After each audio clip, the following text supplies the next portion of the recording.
famous billionaire kidnapper has been captured by the Nigeria and Ghana police. You guys, the reason why I call him a famous billionaire kidnapper is because he does not collect in naira or in cedis from his victims. He only do dollars. You guys, as I'm talking to you, he was being captured in Nigeria. In fact, he operates more in Nigeria, but his family are based in Ghana. In fact, he has a house, like full buildings, not just one house. He has different houses. So Ghana is just like his hideout. And this guy has been captured, and you guys, a lot is really happening. I'm simply Lilian. Please like this video, subscribe and share so that this video can reach more people to see what Nigerians are doing in Ghana. So let's check out this video together. But we can now hear from the IGP of the Nigerian Police Force on that matter. I was discussing with your IG. Last week we arrested a kidnapper in Nigeria. And that's a kidnapper that operates along the coastline of West Africa.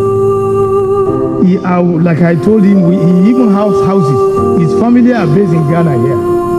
And that's the only kidnapper that kidnapped, and he demands ransom in dollars, $1 million. I think most of the ransom, about $6 million so far, were in dollars.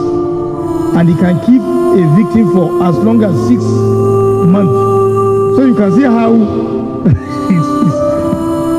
it's very sad, really. Keeping somebody for 6 months until you finish paying that money. And he doesn't release his victim until that money is complete. The money he gives out is completed. And I think these are areas that we need to, like I said, I will discuss with you later, because I was told that he has his family in Ghana and he has 2 houses in Ghana. I even have the addresses. I think these are things we are going to discuss. Finally, the importance of actionable intelligence sharing cannot be overemphasized, as today, through such exchange of information, Nigerians are celebrating the arrest of the infamous and recently nabbed Nigerian Ghanaian kidnapper. I say Nigerian Ghanaian, but it's a Nigerian, but he also has a Ghanaian passport.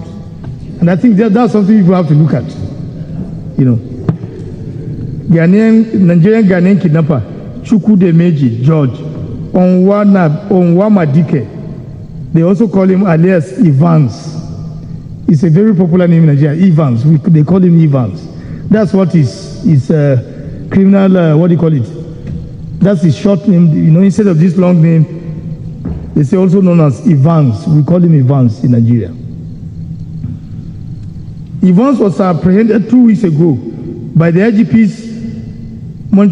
IGP's ex-squad after many years of evading arrest, using kidnapping as a franchise for terrorizing Nigerians and many countries across sub-African continent, particularly the host country at this conference, Ghana. Together. First of all, I want us to start from portions of your speech. You talked about a Nigerian kidnapper who has been arrested. So that's the only one you can pick. No, we'll talk about intelligence sharing also. We want you to give us more information on that, how you were able to arrest him, and then the collaborations that you had with the Ghanaian government to be able to arrest this man. Okay, thank you very much. Let me say, AKA Evans was arrested 2 weeks ago in Nigeria. And this is a fugitive that we believe was, introduced a different novel idea of this kidnapping. He brought all his family to be based in Ghana, while he stays in Nigeria and be kidnapping people. And when he kidnaps, what do you call it? His price tag are always in dollars. $1 million, 50 million naira, 120 million naira. Those are that's why in Nigeria they refer to him as a billionaire kidnapper. He's a billionaire. And just like I discussed with my counterpart in Ghana, I think we need to, because he has 2 passports, Nigerian and Ghanaian passports. And like I said, his family and children are based in Ghana here. So I think it's very important they need to put an eye on his activities in Ghana. These are some of the issues, as you observe, these are some of the issues we have to together put our heads together to see how we can make the West African sub-region difficult for any will-be criminal, any of them. Now, you stated that he has been operating on the coastline of the West African coastline. Can you tell us some of the countries? And obviously, so far from our own end, we're able to track some of his properties in Lagos. We're able to track some of his gang members in Nigeria. But just like you observed, he may have some gang members in other places. And I think that's why I believe that the information we give our counterparts in Ghana will going to assist us to unravel some of these issues you are discussing. Whether he has a team in Ghana here, whether they've been involved in any kidnapping, or whether they've been involved in, because he indicated that he started with drug trafficking first before he veered into kidnapping. So there are so many things I think we can track on that Evans. So do you have fears that he could possibly have trafficked, drugs using the Ghanaian passport and the other things that you talk about? Whatever he does, I think he has met the end of his of whatever he's doing now. He's going to cooler. And I want you to understand that, in some states in Nigeria, kidnapping carries a death penalty. So it's not an offense that you take and leave it in Nigeria. So we have the Ghana IGP also here. David Asante Piutos here with us. I want you to first of all respond to the issues raised by the Nigerian IGP and what you as a Ghana Police Service, the information that you also have about this campaign that we know of a kidnapper. Well, having listened to the Inspector General of Police in Nigeria, we've come to realize that crime has become transnational, and therefore we can only fight this crime through international collaboration. This is exactly what we are doing. He's mentioned certain platforms like the West African Police Chiefs Organization, and then the head of Interpol in Nigeria also did mention a platform called the Interpol Network, the I-24/7. This is a platform that we share information and intelligence, and we're going to use that medium that will enable us, unravel some of the mysteries behind the arrest of this kidnapper in Nigeria. Some of these things we cannot tell people, but we are talking to ourselves and we're going to exchange information. Obviously, his family in Ghana, and the police will be tracking them. I honestly don't know why Nigerians are always involving themselves in criminal cases. In any country that you see them arresting people that are involved in, let's say, fraud, kidnapping, and other criminal cases, Nigerians must be involved. Look at Ghana now. Ghana arrested some Nigerians due to some illegal stuff that they are doing in their country, like kidnapping, armed robbery, and some other fraudulent cases. This is not fair. Like, I don't know why Nigerians are always choosing, will I say, the easy part of making money, or I don't know why they are always fast. They always love fast way of making money. They don't like, obeying the laws of that country. Instead, you will hear stories of them doing some illegal stuff. That's not really fair. I think enough is enough. Like, Nigerians really need to stop so that for once someone can enjoy being in Nigeria for once, because these days it's very difficult being in Nigeria, and especially outside the country, or when you are introducing yourself and you're like, I'm Nigerian. Everybody will look at you like, oh, these fraudulent people, these criminals, and all of that. Nigerians need to do better. Honestly, it's actually getting out of hand. But at this point, I think they need to do better so that things can be better again. It's not every time you all will be putting the blames on politicians and the rest of them. Sometimes people are actually the problem and not the politicians. Well, for more details about how they were arrested and what happened, it's on my YouTube channel. You can click on the link on my bio if you're watching from TikTok, and if you're watching on YouTube Short, you can just click below and it will take you to the video. See you on my next one. Bye. Many Nigerians now don't they tear their passports. They don't say they don't abandon us for this sinking ship when we dey call country. Make una just watch. Listen to wetin they talk before they tear their passport. Their passport, their international passport, say they no go ever come back. They don't deny us. Make una just watch. Hi! Having critically observed the way and manner the Nigerian election has been conducted so far, I have come to the conclusion that Nigeria can never be redeemed. As a result, I have decided not to be associated with anything called Nigeria. In order to buttress my assertion, I hereby destroy my Nigerian passport. This is my Nigerian passport. And it doesn't even matter whether I am Igbo, Yoruba, or Hausa. The bottom line is I am Nigerian. And that comes first. Nigeria has failed us. We have hoped for a better country. My wife is Yoruba, and I never intended for Peter Obi to be the leader of Nigeria because he is Igbo. But I wanted him to be the president because of what he has to offer, what he brings to the table for Nigerians. And for that reason, because of what has transpired in this last election, from today I refuse to be associated with anything regarding Nigeria. This is my passport. Nigeria is a failed state. Nigeria is a failed nation. Telling Igbos to go back to where they come from. Are you people stupid? Are you all mad? Are you all crazy? Nigeria is a failed state. As you can see. So, I deny to be a Nigerian. I hope you can see it. I can be in a country that has no constitution, that has no regard to human life, that has no regard to humanity. Nigeria has failed. Nigeria has failed. I cannot be in a country that has no law of humanity. Nigeria has failed its own people.